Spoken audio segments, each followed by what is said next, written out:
All right. Halftime.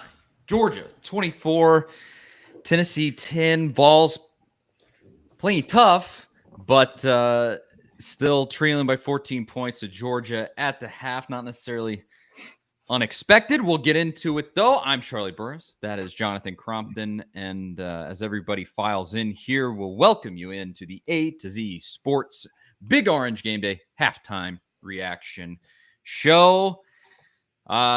We weren't sure exactly what to expect. Everybody coming into this game was saying the question is, how will Georgia fare against this Tennessee offense? They haven't seen a high-flying offense like this all year. They haven't. You've seen it for a half. Your first impressions, Cron? Oh, schematically, I don't think Georgia has us figured out. And I say that in all reality. I mean, we're 15 and 23, 119, a touchdown and a pick. And I'll get into the interception a little bit. And what we've ran the ball for 18 times for 65 yards.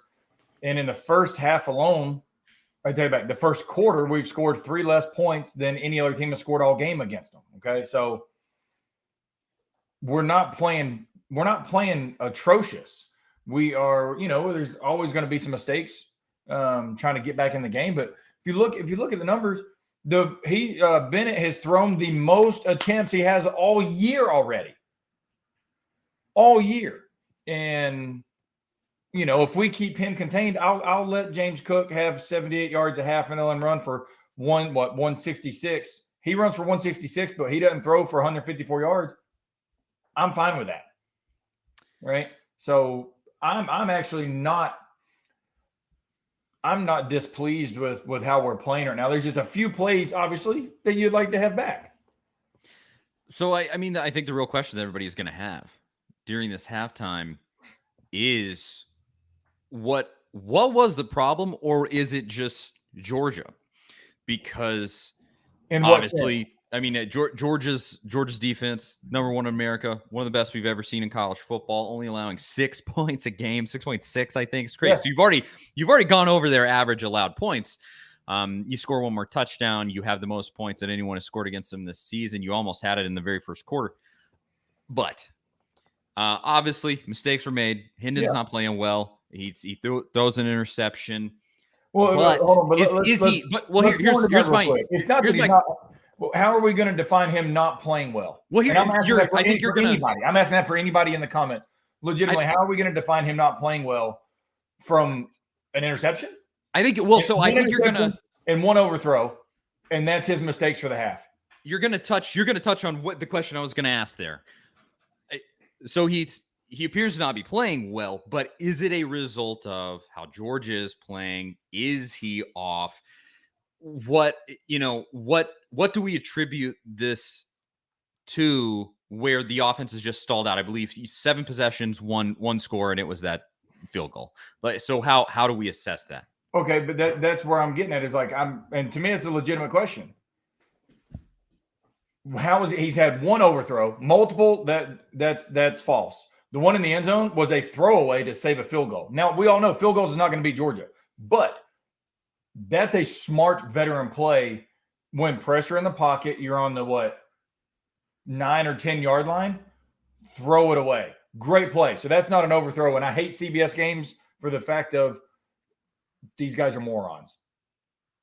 Calling the game. Absolute morons. I've said that since I was in college. Okay. So any fan out there, don't listen to what they're saying is what I'm getting at when they're telling you about football. But so that was a good throwaway. The interception, that's just honestly man-to-man coverage, cover one, playing against Georgia. Your goal is to miss high and outside. That's just a bad ball. So I understand what he was doing. It's just a bad ball. And then the next drive on second or third down? I came in for second or third. The overthrow on what I call a stick route, a 5-yard out. Completely bad ball. So therefore, okay, I'm going to take back my statement. That's 2 overthrows. One was interception. Okay. And then, the deep ball. If Peyton doesn't go out, I think that's a catch. That's a hard one, where a layout, great effort by the kid to go for it. But that one, in that situation, your timing is to your starting receiver. I know you got to be able to throw that and make that catch. That's a good ball and good man-to-man coverage. Just a half a step quicker, and that's a catch. So that one I'm not going to put on either one of them. That's interesting. And I mean, far be it from me to try to override what you're saying there. You're a college quarterback. You would know it better than me. It just looked, what we've seen from Hendon this season has been, unflappable. He stands there in the pocket, just makes the plays, really, really smart usually. And he's made a lot of good plays, especially that one where he almost got sacked, got out of it, made something out of nothing. Like the dude's making plays for you, even though we're kind of analyzing, going like he's not exactly himself here.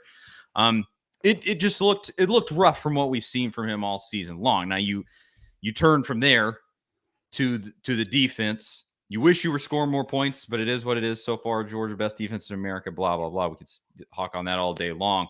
But the defense so far, you've already touched on it some. They've gotten to Bennett.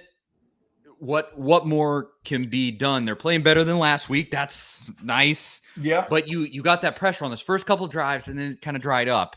So where do you go? How are we playing We there? just have to – we struggle with – I'm not going to say like running, but mobile QBs.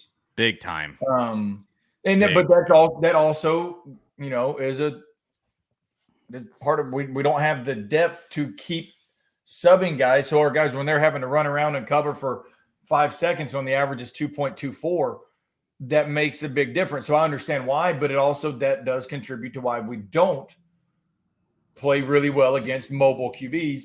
And, let's see, he's got 32 yards rushing, but the 32 yards seems like 100 this half. All right. With just the times that he's had to make the play, or right there at the end of the half. Great play by him. Let's just call it like it is. Scrambling 2nd and 20, makes a throw. You know what I mean? Sometimes that happens. So once again, though, a mobile QB puts us in a situation where it stretches our defense a little too thin. I think it still just comes down to when I look at this game, and especially in the second half, we're going to talk about the second half in just a second. It's just going to come down to scoring points. That's the style that Tennessee plays. That's what Josh Heupel wants to do, and you're not doing it. Whatever it is, whether Hendon is playing bad, whether it's Georgia's defense, whatever it may be, wherever that's coming from, you're not scoring points. I mean, you should Georgia only scored 3 more points so far than Kentucky scored last week. I believe Kentucky had 21 at the half last week. You had 24. Tennessee's only got 10, and that's just the game that you're playing this season. And I don't want to hawk on it too much. Georgia is the number 1 team in America for a reason. Clearly, I mean they back up their 5 stars with 5 stars, and that's just, to a certain extent, it is what it is. But man, it feels like, even with the way that things are going, it feels like just a couple of plays, like maybe Javonte Payton is in on that long throw. You hit him big, just a couple of things where it's like, if it lands, you're right in it. You're right in this game. But here's this is a question. This is, to me, a legitimate question to you and every fan out there. Yep. Okay. We don't ever go into a game. I'm like, I can't do it. Saying, we're not going to win. That's not what I'm getting at. Yes, we have high expectations. Hell, I've got higher than anybody, just like everybody that I work with when I'm telling them. I'm not going to ask you to do anything that I wouldn't expect myself to do, okay? But 71 scholarship players, are we all really, truly thinking that we should be winning this game at half? We can be in it, but let's be realistic here. These dudes are playing their asses off. The play he made in the first quarter when our guard just got completely whipped, great defensive line move on a fake stunt, swim back over top. Phenomenal play. But for what he did to side shuffle in the pocket, avoid the rush, get out, and scramble for 9, that is a drive saver, right? Against the number 1 defense in the country. Things like that he's doing.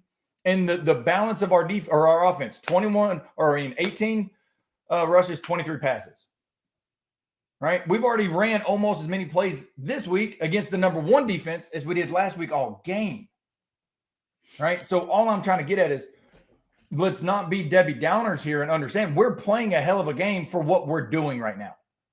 Now, yes, bottom line is we want to win this ball game. That's not what I'm getting at. But to me, I go back to that question.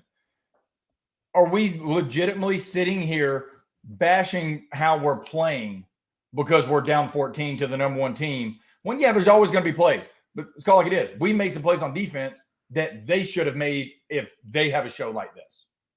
That's football. That's fair. And so let's get into this second half. To your point there, everybody in the comments, we got well over 200 people watching right now. Thanks so much for tuning in. Everybody that is dropping in the comments right now, 1 through 10, your confidence level that Tennessee can come back in this game and win. I think I even saw Big Ten Jeff there. He was in the comments saying that 24-14 isn't impossible to come back from. Jeff with the confidence coming in from the Big Ten. I appreciate that, Jeff. Hey, you know what, Jeff? I didn't get to rag on you last week for Ohio State not covering for me. The week I don't take them, look what they're doing. I'm just saying. Well, come on, Jeff. Come on. Before we get to some of the answers, again, 1 through 10, your confidence level that Tennessee can come back in this game. It's going to be a tough one. Down 14 at the half. Is it doable? Where you at? Throw those in the comments wherever you're watching. And I got to tell you now that this show, the Big Orange Halftime Reaction Show, is brought to you by all the other content at A to Z Sports.com. First and foremost, my own podcast with my fellow A to Z Sports writer, Zach Reagan. It is called the Big Orange Podcast. It drops every Monday on Spotify, SoundCloud, and Apple, wherever you want to listen. Big Orange Podcast over on the A to Z Sports Podcast Network feed, but just type in Big Orange Podcast. It'll come up. And then just go to A to Z Sports.com. Vols coverage, Titans coverage, Preds coverage, Kansas City Chiefs coverage, Dallas Cowboys coverage. They're all over the place over on A to Z, growing big time.